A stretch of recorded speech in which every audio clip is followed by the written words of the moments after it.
이 시점에 정말 또 꽁지 빠지게 두려운 사람이 있겠네요. 오세훈 시장. 다음 타자는 오세훈이죠. 다음 타자로. 예, 예. 근데 이분들이 내뱉은 말 때문에 막 사기꾼이다 뭐다 하니까 네. 지금 명태균 씨가 막 화가 난 걸 거 아니에요? 예, 결국은 이제 정치하는 사람들끼리 터놓고 대화를 하면서 어떤 문제가 있으면 풀어가는 그런 문화가 있는 반면에 국힘은 이런 것 같아요. 국힘은 중간에 어느 소위 말해 사기꾼 같은 사람이 한 사람이 있어서 그 사람을 통해서 항상 문제를 푸는. 네. 그래서 이준석도 김건희와 윤석열을 문제를 푸는데 잘 안 풀리면 명태균을 동원시켜서 명태균이 풀게 하고. 네. 예, 홍준표도 윤석열하고 만나야 되는데 그 문제가 잘 해결 안 되니 명태균을 통해서 풀게 하고. 네. 그렇게 해서 보이지 않는, 그러니까 정치에서 드러나 있는, 그러니까 국민으로부터 위임을 받았던 그런 선출직들이 해야 될 일들을 전혀 보이지 않는 사람에게 계속 맡기면서 그들의 영역을 계속 넓어지면서 이 사건이 퍼진 거 아니겠습니까? 그러니까 국민의힘의 정치의 스타일 자체가 그동안 비정상이었고 아주 오랫동안 네. 명태균 같은 사람들이 계속 활보칠 수 있는 그 구조를 스스로들 만들어 왔다. 그렇죠. 그래서 이자들은 정말 발본색원하면 어디까지 나올지 모르는 세력이기 때문에 지금 특검을 계속 거부하고 있는 것이다. 저는 개인적으로 그런 생각을 많이 합니다. 정치하는 스타일 자체가 당별로 너무 다르구나. 네. 저들은 저런 자들에게 모든 권력을 맡기고 조정 역할을 하는 것이고 직접적으로 만나서 얘기는 서로 간에 잘 안 하는 자들이구나. 왜? 권력만 탐하는 자들이기 네. 때문에 굳이 만날 필요가 없다. 이런 생각들을 김건희가 말하는 패밀리 비즈니스가 고 패밀리만 아니라 패밀리 비즈니스 네. 그 진영 전체. 그러니까 모든 네. 중요한 내용들을 서로 얘기하면서 풀 수 있는 내용을 항상 명태균이 중간에 끼잖아요. 네. 그러니까 습관이었던 거죠. 네. 예, 문화였던 것이고. 그렇죠. 그 명태균 씨 와이프분이 이승은이라는 분이에요. 네. 이제 본인이 페이스북에 직접 공개적으로 올렸기 때문에 뭐 전화하면 제가 말씀드려야 될 것 같은데 거기에도 보니까. 네. 오세훈의 후원자라는 사람 있잖아요. 근데 그분도 뭐 전화에 밝혔잖아요. 김한정 씨라고. 네. 실제 여론조사 비용으로 몇천만 원 됐잖아요. 맞습니다. 그건 불법 정치 자금이거든요. 그렇죠. 만약에 또 뇌물이 될 수도 있고 오세훈한테 준 거나 다름없는 거니까.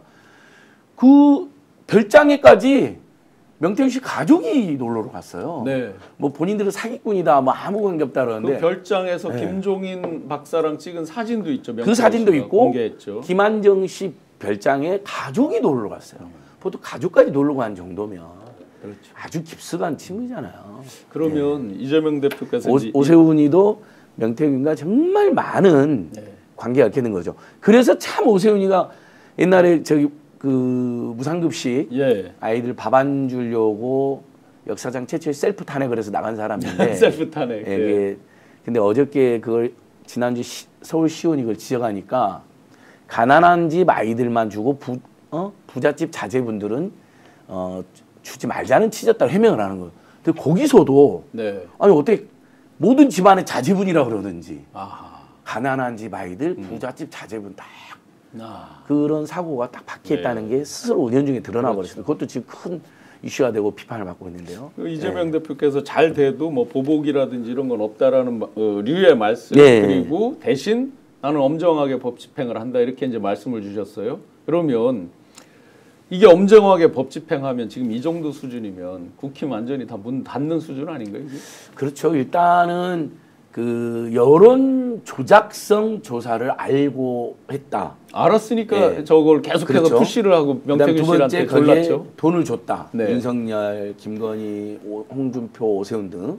이것은 완전히 다 정치자금법, 선거법 다 위반이 되는 거여서 그건 수사받는 건 불가피하다고 저는 생각하고요. 예를 들면 시원 교수님과 제가 폭로한 윤석열의 비밀 선거사무소 최소 한두 개, 그렇죠. 강남 에아랑 이거 어떻게 넘어갑니까? 대선 후보까지 한 사람이 검찰 정력까지 한 사람이 대놓고 불법 선거사무소를 최소 하나, 만약 양재동까지 포함하면 2개를 운영한 건데 그래서 저는 그건 보복을 하지 않는다 하더라도 반드시 짚을 불법 행위는 짚어야 그런 악습이 없어지는 거죠. 그렇죠. 최소한 홍준표, 오세훈, 윤석열 부부는 선거 관련해서도 여론 조작 관련해서도 수사를 받을 수밖에 없다고 보고 있습니다.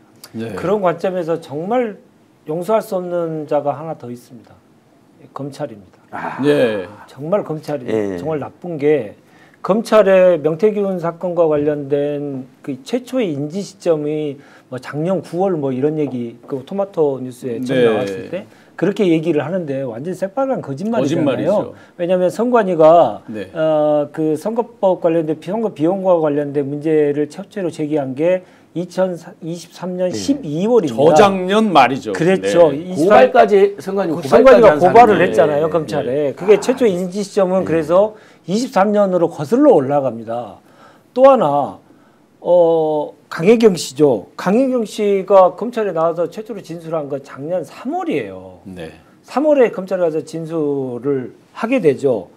그런데 검찰에서 진술한 건 3월인데 검찰이 알았던 건 9월에 알았대요. 그때 처음으로 세상에 언론 보도를 통해서 아는 시점에 그때야 알았다라고 하면서 지금까지 짬시키다가 지난주 방송 때 얘기했지만 이제 서울중앙지검으로 이제야 올린 거 아닙니까? 그러니까 몇 년씩 1년 넘게 이 사건을 짬시켜가지고 김건희와 윤석열을 보호하고 국힘의 이 모든 대권 주자들 관련된 분들을 다 보호하기 위해서 검찰이 사냥개 그러니까 애완견 노릇을 한 거 아닙니까?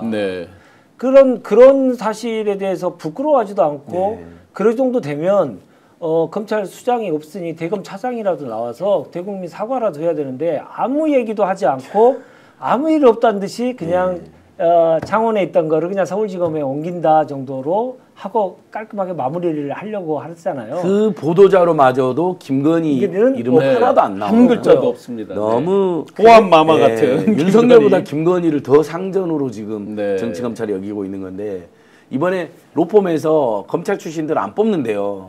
확 줄어들었대. 이유가 검찰에 대한 불신이 크게 달해있고 검찰청이 기소총으로 격하 축소될 게 전망이 나와서 더 이상 뽑을 유인이 없다. 이제 저것들은 전관 비리도 못한다. 심지어 이렇게 지금 정말 나쁜 관행도 좀 뿌리를 뽑긴 해야 될 것 같아요. 특검과 관련돼서 뭐 검찰이 수사하고 있으니까 특검 하지 말아야 된다고 국민의힘 뭐 여러 방송 패널들이 말씀을 많이 하시는데 정말 부끄러운지 알고 그런 얘기 하셨으면 좋겠는데 이 정도로 1년 넘게 짬시켰으면요 늘 특검으로 우리가 해결했습니다. 왜냐하면 정치 권력에 의해서 검찰 수사가 영향을 받고 장기간 이렇게 해결이 안 되고 있으면 특검을 통해서 빨리 해결하자라고 해서 우리의 특검에 12번인가 13번 하는 역사에 거의 대부분이 권력과 연관성 그리고 검찰의 수사의 미진성들이 확인되면 다 특검을 했거든요. 근데 그 특검을 지금 4번이나 맡고 있고 뭐 이런 상황이 되니까 아니 지난 모든 정권에서 특검제도 도입 이후에 특검이 다 최소 막 서너 번, 대여섯 번 찍지 않았습니까? 어떻게 윤석열 정권이 이렇게 비리도 많은데 한 번도 없어요. 한 번도 없었어요. 진짜 가장 사실은 특검이 많을 정부 같은데. 지들도 김대중 노무현 문재인 때 얼마나 많은 특검을 주장했고 관철시켰습니까? 그러니까 근데 그것도 심지어는 당시 여당이었던 민주당이나 진보 세력들이 받아들였잖아요. 그래 투명 한번 해보자. 정권하고 연루가 됐다는 의혹이 있으니까 얼마 대부분 많이 받아. 제일 받아들여서는 안 된다는 대북송금 특검이나 드루킹 특검도 다 받아들였잖아요. 당시에 민주 진보 진영에서는 반대 의견이 엄청 셌습니다. 지지자들. 근데 그래도 야당이 그런 문제를 할 수 있으니 그거에 비하면 지금 여러분 국민의힘은 그것에 비해서도 너무 질이 떨어져 너무 비열한 구구 집단을 변질내버린 겁니다. 그래서 반드시 이번에 검찰을 믿지 말고 명태균 게이트 특검을 꼭 관철하자라는 걸 마지막으로 지금 만 1시간이 훨씬 넘도록 7,200분이 넘게 계속 함께 해주셔서 정말 감사드립니다. 여기서 잠깐 마무리 광고 한번 하고 가겠습니다. 이게 경성 한우 이 어려운 발음이 아닌데 제가 광고만 할 때면 아주 어렵습니다만 열심히 독자 가족으로 좋은 컨텐츠를 공급하고자 하는 대표님의 마음으로 함께 하겠습니다. 경성 한우, 한우회식하면 경성 한우. 대구 달서 죽전내거리 용산 자이몰에 위치한 대구에서 가장 큰 식당 550석 가족 연인 친지 사랑하는 분들 함께 대구에서 가장 큰 단체 식장이 있는 경성 한우에서 회식 장소로 강력히 추천합니다. 여기 아마 단체 예약 번호 있습니다. 그래서 단체 예약도 해주시고 또 뭐 먹어도 맛있는 한우 가족분들, 친지분들, 친구분들 같이 즐겨주시면 좋겠습니다. 가성비 최고의 경성 한우 저도 한번 꼭 가봐야 되는데 대구 가시면 꼭 가시길. 전쟁하느라고 대구 갈 일이 별로 없어서 조금 요새 아쉽습니다. 자, 1시간 넘게 숨가쁘게 달려온 오늘 월요일 스픽스 긴급 편성 많은 시청자 여러분들 정말 감사드리고 이제 정말 내란의 그 겨울이 지나고 따뜻한 봄이 여러분들 가슴과 가정에 또 이렇게 어려운 민생 경제에 봄이 오기를 바라면서 저희가 이제 윤석열 파면 얘기는 많이 했으니까 오늘은 극우 좀비를 박멸하는 걸로 해서 제가 좋습니다. 좀비하면 박멸로 나른한 오후를 한번 깨우고 마무리하겠습니다. 자, 좀비 박멸!